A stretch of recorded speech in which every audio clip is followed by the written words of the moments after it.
सहारा के घोटाले ने एक समय पर पूरे देश को हिलाकर रख दिया था। कभी देश की क्रिकेट टीम को स्पॉन्सर करने से लेकर अनेकों उद्योग में हाथ आजमाने और फिर घोटालों के आरोपों से घिरने तक इस कंपनी और इसके संस्थापक सुब्रत रॉय का करियर विवादों से ही परिपूर्ण रहा है। परंतु सहारा इंडिया की बेवकूफियों का दुष्परिणाम अब इस कंपनी के पूर्व निवेशकों को नहीं भुगतना पड़ेगा। नमस्कार, टीएफआई पर आपका हार्दिक स्वागत है और मैं प्रत्युष माधव आपको अवगत कराऊंगा कि कैसे सहारा इंडिया के वित्तीय अनियमितताओं का दुष्परिणाम भुगतने वाले निवेशकों को शीघ्र ही अब न्याय मिलेगा। तो आइए अविलंब आरंभ करते हैं। हाल ही में एक महत्वपूर्ण निर्णय में सहारा इंडिया के निवेशकों को उनके लंबे समय से अटके हुए धन के बारे में एक सुखद समाचार प्राप्त हुई। सुप्रीम कोर्ट ने इन निवेशकों का हिसाब चुकाने हेतु 5,000 करोड़ रुपए की फंड निकासी को स्वीकृति दे दी है। तो इसमें खास क्या है? यह खास इसलिए है क्योंकि यह पहल केंद्र सरकार के सहकारिता मंत्रालय द्वारा उठाई गई है।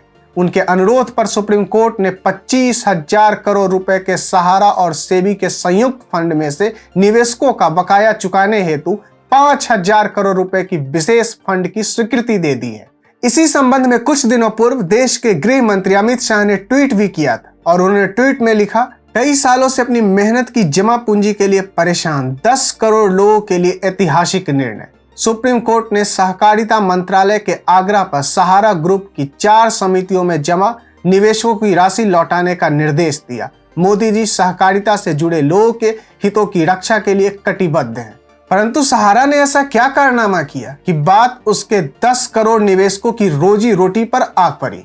1978 में एक सहकारिता सोसाइटी के रूप में प्रारंभ हुए सहारा ग्रुप से सुब्रत रॉय जुड़े थे। पियरलेस ग्रुप नामक वित्तीय संस्था का मॉडल अपनाते हुए सहारा ग्रुप ने छोटे छोटे राशि पर लोगों से डिपॉजिट लेना प्रारंभ किया। विशुद्ध रूप से सहारा ग्रुप एक रेस्यूडरी नॉन बैंकिंग कंपनी थी जिसने धीरे धीरे हवाई जहाज से लेकर film production, real estate, retail उद्योग, यहां तक कि आईपीएल में भी अपना हाथ आजमाना प्रारंभ कर दिया।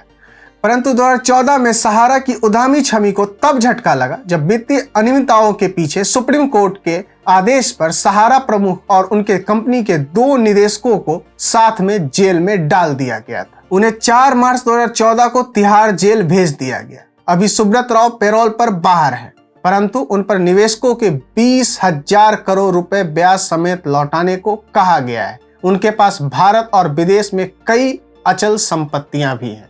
सुब्रत रॉय पर उन पैसों को वापस नहीं करने का आरोप लगाया गया था जो उनके निवेशकों ने उन्हें उधार दिया था। इसके चलते सेबी ने उनके खिलाफ कार्रवाई की थी और $20 मिलियन की वापसी का मामला उनके लिए समस्या बन रहा था। इसके बाद रॉय परिवार के लिए हालात बद से बदतर होते चले गए क्योंकि उन्हें जेल जाने के लिए मजबूर होना पड़ा और उनका व्यवसाय भी इससे प्रभावित हुआ। इसके अतिरिक्त 1-2 वर्ष पूर्व नेटफ्लिक्स पर प्रसारित बैड बॉयज बिलियनीज में उन पर आधारित डॉक्यूमेंट्री में इनके व्यवसाय के लिए कोड में काज का काम किया। तो फिर मोदी सरकार को इन निवेशकों की याद कैसे आई? असल में इस घोटाले पर न्यायपालिका की कार्रवाई जब प्रारंभ हुई तब मोदी सरकार सत्ता में आ चुकी थी। इसके अतिरिक्त मोदी सरकार सहकारिता से सहयोग की नीति में विश्वास करती है और वह कतई नहीं चाहेगा कि कोई व्यक्ति अथवा कोई संस्था इस काम में बाधा डाले। इसके पूर्व ऐसे ही वित्तीय अनियमितताओं के चक्कर में महाराष्ट्र के कुछ भ्रष्टाचारी सहकारिता बैंकों पर भी कार्रवाई हुई थी और ऐसे में यह कहना गलत नहीं होगा कि मोदी सरकार अपने विरोधियों को उन्हीं की भाषा में जवाब देने के लिए तैयार रहते हैं। आपको हमारा वीडियो कैसा लगा कमेंट सेक्शन में अवश्य साझा करें। बहुत बहुत धन्यवाद।